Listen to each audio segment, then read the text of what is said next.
Ayan, mga pagod po sila. Kung ayaw nilang mag-start ng mag-mate, pwede naman tayo ang mag-initiate. Stop it. Get some help. So, gagayahin ko yung female in-heat sound ng pusa.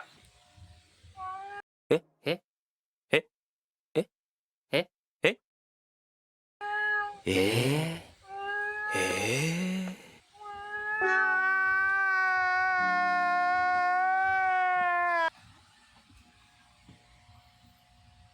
Ayun si Max, kumakain. Ito yung babae, si Casey.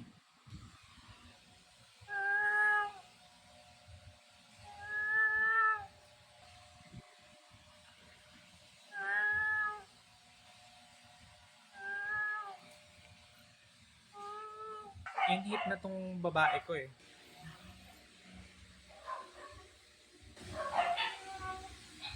Eh, eh, eh.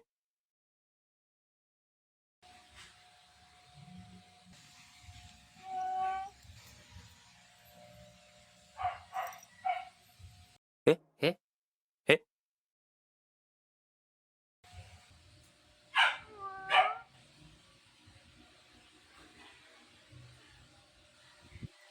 Ayan na po.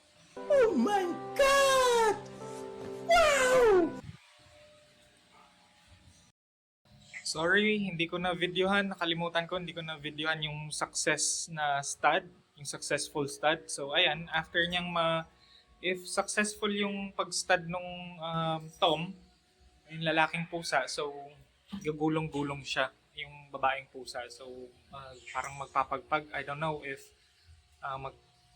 kung ano yung nature nila na ganyan after mag-mate is magpapagpag sila para gulong-gulong sila. Ganyan lang. Bye-bye!